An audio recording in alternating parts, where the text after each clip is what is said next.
자살하면 안 된다는 계율이 생겨요. 그랬더니 스님들이 서로 죽이는 거예요. 실제로 있는 일이에요. 부탁을 해요. 왜냐하면 부처님이 자살하지 말라고 했으니까 타살은 되지 않겠냐 이거예요. 네, 서로 죽여주고 마을에 내려가서 불자들한테 부탁해요. 스님들이. 불자들이 들어줘요 또 그거를. 그러니까 이 불교는 우리가 알고 있는 상식을 굉장히 많이 벗어나 있어요. 자살은 무조건 안 돼가 아니에요. 하지만 그러면 돼? 아니 된다는 얘기가 아니라 그것이 왜 어리석은 일인지를 설명해 주세요. 부처님도 무조건 막으시죠. 맞지 않다고 얘기하시지만 너의 생명은 소중하니까 이런 말도 안 되는 이야기로 막지 않으신다는 거예요. 아니 고통스러워서 가려는 사람한테 생명의 소중함이 무슨 의미가 있겠어요? 내가 버리겠다는데 내 목숨을. 아무런 도움이 안 되거든요. 그게 아니라 지금 내가 왜 이 세상을 떠나려고 하는지, 이 육신이라는 것을 내가 왜 강제로 이 육신이라는 것을 없애려고 하는지에 대한 그 마음의 근본 있잖아요. 그 근본이 얼마나 어리석은 일인지를 설명해 주시는 거예요. 그래서 육신은 소중히 여길 것도 아니지만 버릴 것도 아니다. 그래서 부처님은 항상 이 두 가지를 다 얘기하시는 거예요. 그거를 불교용어로 중도라고 합니다. 중도. 가운데 길이 아니고 두 가지를 다 품고 있는 거예요. 그래서 육신을 필요할 때마다 육신을 잘 활용할 수도 있지만 육신의 노예가 되진 않는 거예요. 그게 진짜 몸으로부터 자유로운 사람 아닐까요? 그런 면에서 본다면 외모라고 하는 것도 저는 굉장히 중요하다고 봐요. 그래서 많은 사람에게 있어서 그 사람의 어떤 신뢰 얻기 위해서는 외모가 엄청 중요해요. 근데 그건 이목구비를 얘기하는 것이 아니다. 첫 번째는 뭐냐면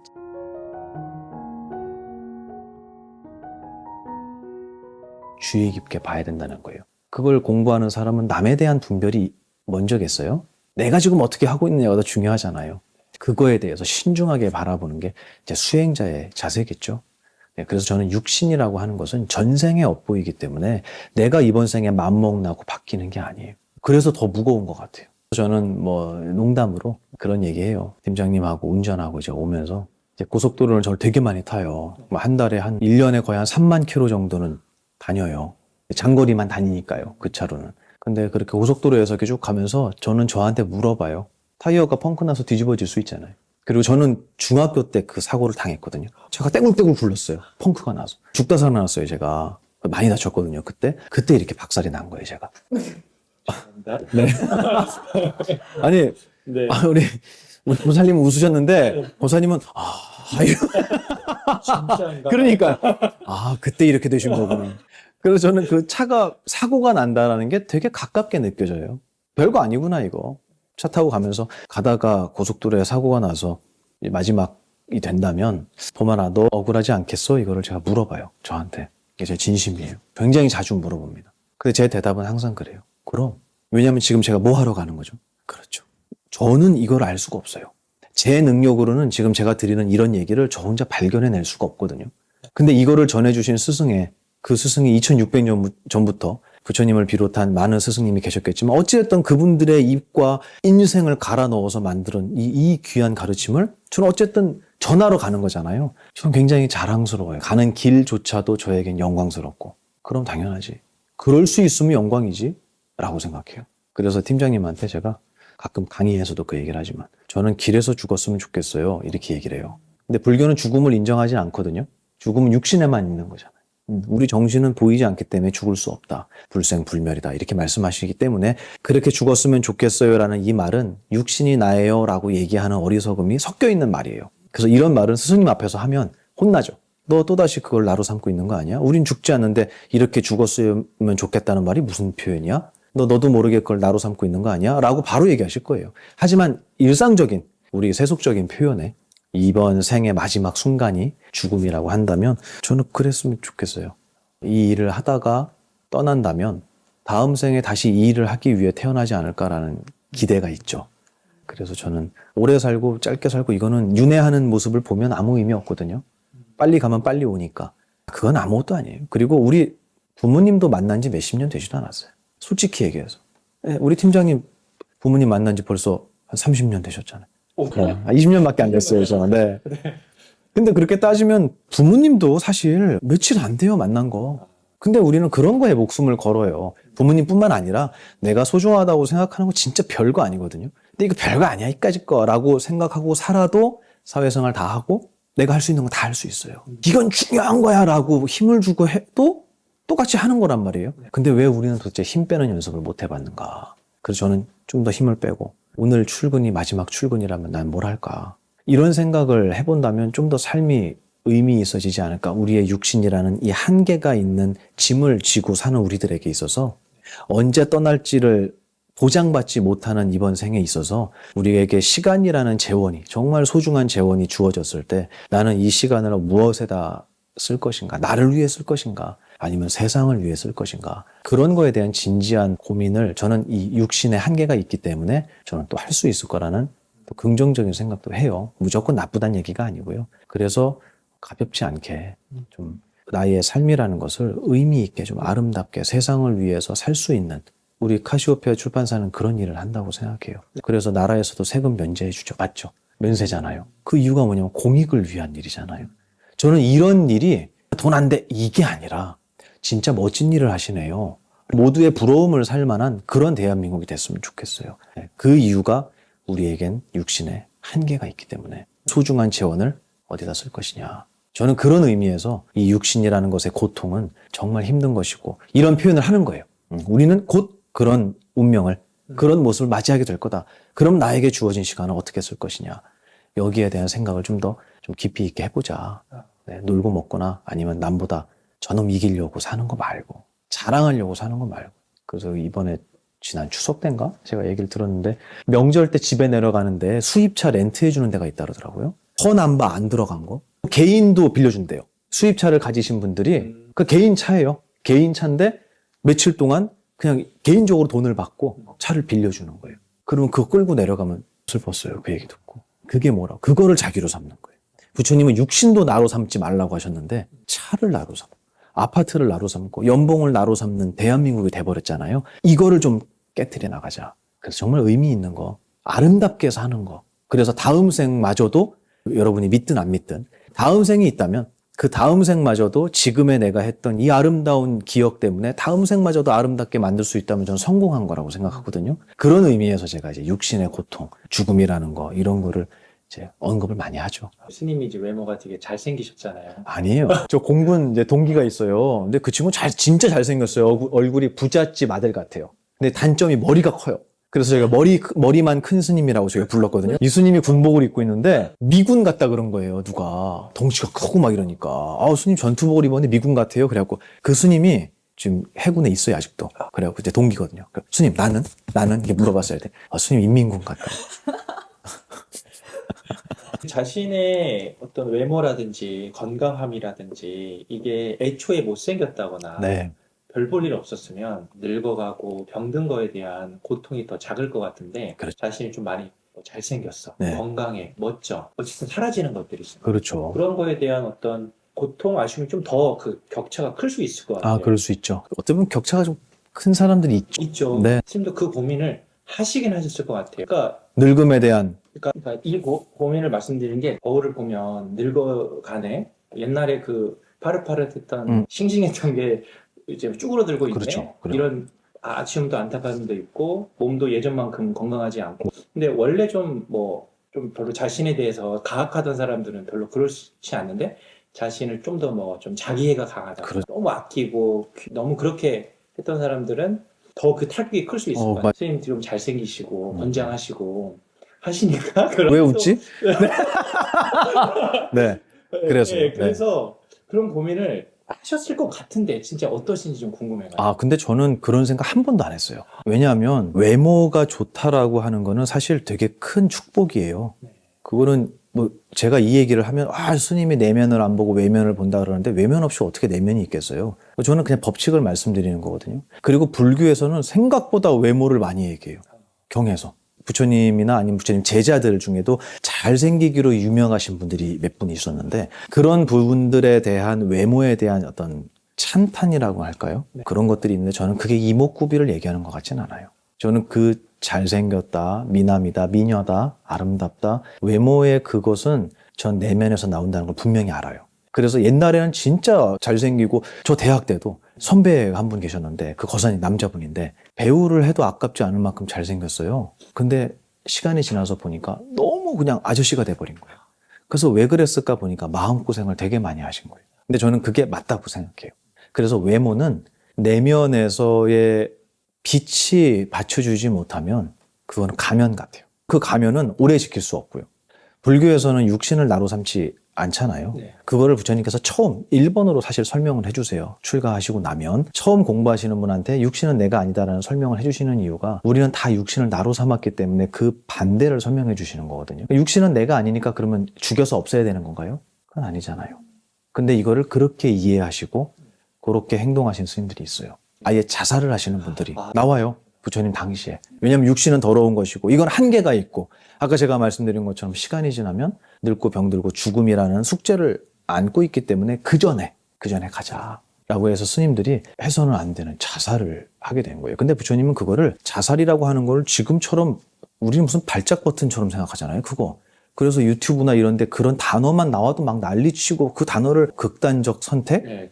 그거나 자살이나 똑같은 말이잖아요. 다 알잖아요. 그게 자살이라는 거. 근데 그렇게 바꿔갖고 무슨 의미가 있어요, 그게? 저는 이거야말로 정말 언발의 오줌 누기 같아요. 이거는 유치한 애들 장난 같고 그게 아니라 있는 그대로를 대면해야 된다고 보거든요. 근데 우리가 자살하는 사람 너무 많잖아요. 출산율이 줄어들 거 걱정할 게 아니라 가시는 분들을 어떻게 좀 구해줘야 되지 않을까? 정말로 이번 생에 살아가는 것이 옳은 것이라면, 행복한 곳이라면 저는 그분들 잡는 게 맞다고 봐요. 근데 과연 잡는 게 그분들을 위한 것인가라는 생각 좀 많이 해요.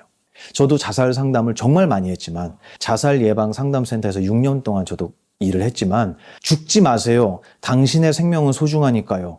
이게 여기가 고통스러워서 떠나려고 하시는 분들에게는 1도 위안이 안 됩니다. 그거는 살아있는 사람들이 자기들의 삶을 연속시키는 것에 대한 변명일 뿐이에요. 제가 볼 땐 그래요. 그건 그분들에게 해당하는 얘기지 여기가 싫어서 가시려는 분을 여기가 좋아서 살려는 사람들이 어떻게 막아요? 그건 말이 안 되잖아요. 네, 내가 해봤는데 별 그거 안 좋아 이렇게는 얘기할 수 있어요. 근데 그게 아니라 해보지도 않은 사람이 여기가 좋아요 거기보다 라고 얘기하는 꼴인 것 같아요. 저는 그렇게 터부시하고 부정적으로 보고 그 얘기가 나올까 봐 두려워하는 모든 많은 사람들이 그쪽 얘기만 나오면 막 고개를 외면하려고 저는 이것이야말로 더 문제라고 생각해요. 그래서 부처님께서는 오히려 어리석음을 설명해 주셨어요. 자살한다는 거에 대해서. 이 육신이라는 것에 대해서 집착하는 거, 그것도 어리석지만 이 육신이 내가 아니라는 걸 알고 이 육신을 함부로 대하는 거 있죠. 그것도 역시 부처님께서는 지적을 하신 거예요. 그래서 계율이 생겼어요. 자살하면 안 된다는 계율이 생겨요. 그랬더니 스님들이 서로 죽이는 거예요. 실제로 있는 일이에요. 부탁을 해요. 왜냐하면 부처님이 자살하지 말라고 했으니까 타살은 되지 않겠냐 이거예요. 네, 서로 죽여주고 마을에 내려가서 불자들한테 부탁해요. 스님들이. 불자들이 들어줘요 또 그거를. 그러니까 이 불교는 우리가 알고 있는 상식을 굉장히 많이 벗어나 있어요. 자살은 무조건 안 돼가 아니에요. 불교. 하지만 그러면 돼? 아니 된다는 얘기가 아니라 그것이 왜 어리석은 일인지를 설명해 주세요. 부처님도 무조건 막으시죠. 맞지 않다고 얘기하시지만 너의 생명은 소중하니까 이런 말도 안 되는 이야기로 막지 않으신다는 거예요. 아니 고통스러워서 가려는 사람한테 생명의 소중함이 무슨 의미가 있겠어요? 내가 버리겠다는데 내 목숨을. 아무런 도움이 안 되거든요. 그게 아니라 지금 내가 왜 이 세상을 떠나려고 하는지 이 육신이라는 것을 내가 왜 강제로 이 육신이라는 것을 없애려고 하는지에 대한 그 마음의 근본 있잖아요. 그 근본이 얼마나 어리석은 일인지를 설명해 주시는 거예요. 그래서 육신은 소중히 여길 것도 아니지만 버릴 것도 아니다. 그래서 부처님은 항상 이 두 가지를 다 얘기하시는 거예요. 그거를 불교용어로 중도라고 합니다. 중도. 가운데 길이 아니고 두 가지를 다 품고 있는 거예요. 그래서 육신을 필요할 때마다 육신을 잘 활용할 수도 있지만 육신의 노예가 되지는 않는 거예요. 그게 진짜 몸으로부터 자유로운 사람 아닐까요? 그런 면에서 본다면 외모라고 하는 것도 저는 굉장히 중요하다고 봐요. 그래서 많은 사람에게 있어서 그 사람의 어떤 신뢰 얻기 위해서는 외모가 엄청 중요해요. 근데 그건 이목구비를 얘기하는 것이 아니다. 첫 번째는 뭐냐면 자세. 그래서 저는 저한테 상담하는 학생들한테 강조를 많이 해요. 어떤 자세로 앉아있고 어떤 표정으로 앉아있는지를 저는 거울 치료를 많이 해줘요. 그래서 고등학생인데 상담을 하러 와갖고 이러고 앉아있어요. 고개를 한 번도 안 들어요. 한 친구들하고는 어떻게 지내? 잘 지내요. 고개를 한 번도 안 드는 거예요. 그래서 제가 그 친구 이름을 불렀어요. 그랬더니 고개를 이렇게 들어 쳐다보더라고요. 스님이 너랑 똑같은 걸 보여줄게. 너가 지금 어떻게 하고 있는지. 그리고 제가 2분 동안, 한 2분도 안 돼요. 2분도 안 돼요. 1분은 넘었을 거예요, 아마. 자, 똑같이 이렇게 앉아서 고개를 숙여왔어요. 그리고 걔한테 얘기했어요. 야, 이제 스님한테 물어봐. 질문해봐. 이러고 앉아있었어요. 그리고 1분 넘게 말을 안 했어요. 그리고 제가 물어봤어요. 어때? 무시당하는 기분이 들었대요. 그래. 스님은 어땠을까? 그 다음부터 똑바로 앉는 거예요. 나쁜 애가 아니에요. 몰라요. 자기가 어떻게 비춰지는지를 객관적으로 볼 수 있는 눈이 아직은 청소년기의 친구들한테는 적잖아요. 큰 카타르시스 같은 게 있었나 봐요.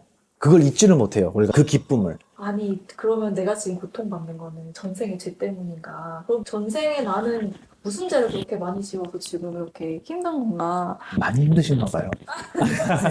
아니에요? 공부를 하다 보면 인과법, 원인과 결과의 법칙을 불교에서 배우고 나면 이걸로 세상을 보면은 완전히 다른 세상이 보이고 또 세상에 이해가 되지 않던 것들이 이해가 되기 시작하고 이건 굉장히 소중한 눈이거든요.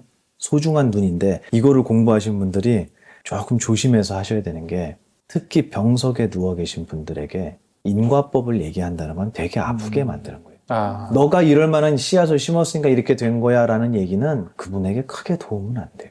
실제로 있었던 일이 공부하시는 분의 친구인데 이제 투병을 하고 있었나 봐요. 근데 내가 왜 이렇게 된지 모르겠다. 난 나이도 어리고 젊고 나 그렇게 나쁘게 산 것 같지 않은데 내가 왜 이렇게 살아야지 라는 생각을 친구한테 표현을 했는데 친구가 거기서 인과 얘기를 해버린 거예요. 야.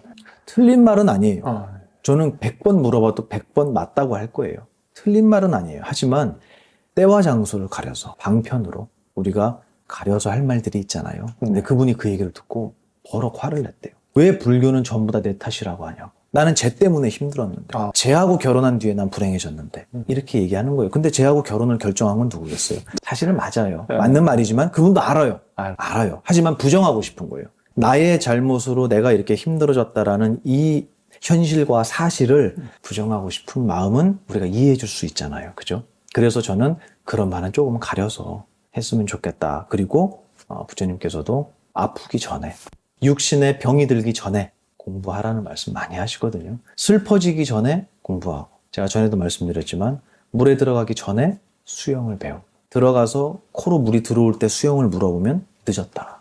맞죠? 불행해지고 아파지고 정말 슬퍼지고 난 뒤에 제가 왜 이러죠? 저 어떻게 해야죠? 라고 묻는 것도 늦지는 않았어요. 가장 빠른 시간이에요, 그때가. 하지만 그 전에 했으면 얼마나 좋았을까라는 생각도 좀 많이 들어요. 그래서 지금 나의 삶의 현실의 고통이라는 것이 왜 생겼는가? 당연히 그거는 전생, 이번 생 전 이렇게 생각할 게 아니라 어제도 전생이에요. 지난 시간에 내가 만들었다라고 하는 거는 사실 부정할 수는 없는 사실이에요. 그렇기 때문에 불교에서는 전생을 알고 싶으면 현생을 봐라. 그리고 내생을 알고 싶으면 한생을 봐. 봐라. 이렇게 얘기해요. 굉장히 그건 중요한 얘기예요. 내가 전생에 어땠길래 지금 이렇게 힘든가는 사실 중요한 내용이 아니에요. 왜냐하면 그걸 알았다고 바꿀 수 있냐는 거예요. 아까 우리 초반에 얘기한 육신이 바로 그거예요. 전생에 엎어라서 내가 지금 노력한다고 달라지지 않아요, 얘는. 말 안 들어요, 내. 항상 실망시켜요, 우리를.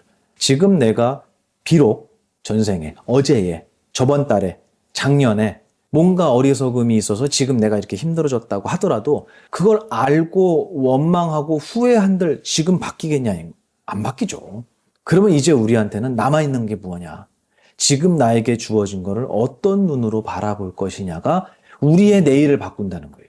현생이 내 생을 만드는 거니까요. 그래서 저는 과거에 내가 어떤 죄를 지었길래 이렇게 고통스러운가? 라는 질문도 당연히 할 수 있는 질문이지만 그리고 틀린 말도 아니지만 저는 그런 분들에게 해드리고 싶은 얘기는 지금 당신이 전생에 대해서 궁금해하면서 지금 나에게 주어진 오늘이라는 이 시간을 슬픔으로 채우고 있는 것이 내일을 만들고 있습니다라는 얘기를 해주고 싶어요. 좀 그게 더 중요한 것 같아요. 그래서 부처님은 과거에 지은 업법, 죄 이런 것들에 대해서는 크게 말씀을 안 하세요. 너는 지난 생에 이렇게 어리석게 살고 출가를 하기 전에 이렇게 바보같이 나쁜 짓을 했으니까 너는 들어올 자격이 없어가 없어요. 왜냐하면 너가 어떻게 살아왔던 들어왔어? 그럼 이제부터 이렇게 해. 이게 저는 불교 같아요. 그래서 전생을 이야기하는 종교는 사실 불교가 거의 유일하다고 하는데 뭐 힌두교도 있지만 어쨌든 이 불교라고 하는 것이 전생을 자꾸 이야기하는 이유는 뭐냐면 전생의 일 때문에 지금 이 일이 나에게 닥쳐온 거니까 저 사람 미워하지 말라고. 그 얘기를 해주기 위해서 전생 이야기를 한 거예요. 하지만 그렇기 때문에 이번 생을 포기하라는 얘기를 하는 건 아니에요. 왜냐하면 이게 다음 생의 씨앗이 되고 있으니까. 그래서 제가 오늘도 잠깐 인터뷰를 잠깐 했는데 거기서 나온 질문이 그 질문이었어요. 똑같은 질문을 하면서 뭐라고 했냐면 지금까지 쌓아왔던 이 업보라고 하는 것은 바꿀 수 없는 겁니까? 라는 질문을 한 거예요. 너는 전생에 이렇게 살았으니까 너에게 이렇게 힘든 일이 왔어. 그러니까 이거는 무조건 너가 받아야 돼. 넌 이걸 피할 수 없어. 넌 이 안에 갇혀 있어. 이게 맞는 얘기냐고 물어보는 거예요. 복을 짓고 노력을 하면 운명을 바꿀 수 있는 거 아닙니까? 라는 질문을 저한테 하시더라고요. 제가 드린 말씀이에요. 근데 이거를 불경에서는 어떻게 얘기하시냐면 세 가지를 부처님한테 여쭤봐요. 첫 번째 질문이 부처님, 이 세상은 운명론입니까? 운명입니까? 사주팔자 있잖아요. 타고난 겁니까? 운명이라는 말 안에는 내 힘으로 변화시킬 수 없다라는 내용이 들어가 있어요. 이건 내가 태어나는 순간 그게 신이든 아니면 사주든 뭐든 간에 절대적인 우주의 법칙 때문에 나는 내 운명이, 내 길이 정해졌다라고 보는 게 운명론이거든요. 부처님, 이 삶은 운명론입니까? 아니면 숙명론입니까? 숙명은 뭐냐면 전생에 너가 이렇게 지었기 때문에 너 인생이 이렇다. 이거예요. 많은 불자들이 윤회를 믿는 분들이 숙명론에 빠져 있어요. 그리고 세 번째 질문이 아니면 그 둘 다도 아니면 우연입니까? 그 랜덤입니까? 우리 인생은. 내가 부잣집에 태어나거나 가난한 집에 태어난 것도 우연입니까? 이걸 여쭤봐요. 부처님은 셋 다 아니라 그러세요. 셋 다 아니라고. 일단 운명은 당연히 아니라고 하시고요. 왜냐하면 인과법을 설명하시니까. 너가 지은 대로 받는데 운명은 아니잖아요. 그러면 너가 지은 대로 받았다라는 이거는 숙명론에 가까운 것 같아요. 그래서 많은 사람들이 그렇게 이해를 해요. 지금 부살님 저한테 편집장, 저한테 물어보신 것도 그 개념인 것 같아요. 내가 지금 이렇게 살고 있는 것은 전생의 업보 때문이냐, 정해진 것이냐. 근데 그렇지 않다고 얘기하세요. 왜냐하면 불교는 지금 나에게 주어진 어떤 하나의 사건을 길이다, 흉이다, 좋은 일이다, 나쁜 일이다라고 정의하지 않아요. 불교는 정의하는 것을 굉장히 싫어해요. 나도 정의할 수 없다고 알려주세요. 이거를 금강경에서 무유정법이라고 얘기해요. 정해진 법이라고 하는 것은 있을 수 없다. 요즘에는 남성, 여성도 안 정해져 있잖아요. 왜 이런 현상이 생기냐고요? 원래부터 정해져 있지 않았었어요. 근데 우리가 약속한 거예요. 이러니 이 약속은 시간과 공간에 따라 달라질 수밖에 없잖아요. 정할 수 없는 것이 원래 이 세상의 법칙이거든요. 맞죠? 그러니 나에게 어떠한 일이 오늘 도달했어요. 오늘 아침에 출근하다가 빙판에서 넘어졌어요, 내가. 그럼 이것은 좋은 일인가요? 나쁜 일인가요? 둘 다 아니에요. 그래. 그런 답이 나와야 되는 거예요. 그게 정답이에요. 그 사람은 전생을 원망할 일이 없어요. 내 몸에 병이 왔기 때문에, 병이 온 이 결과 때문에 나는 석가모니라는 인류의 스승의 가르침을 만나게 됐다. 라고 한다면 이거는 복인 거예요, 저한테. 저는 그렇게 봐요. 저는 그렇게 배웠어요.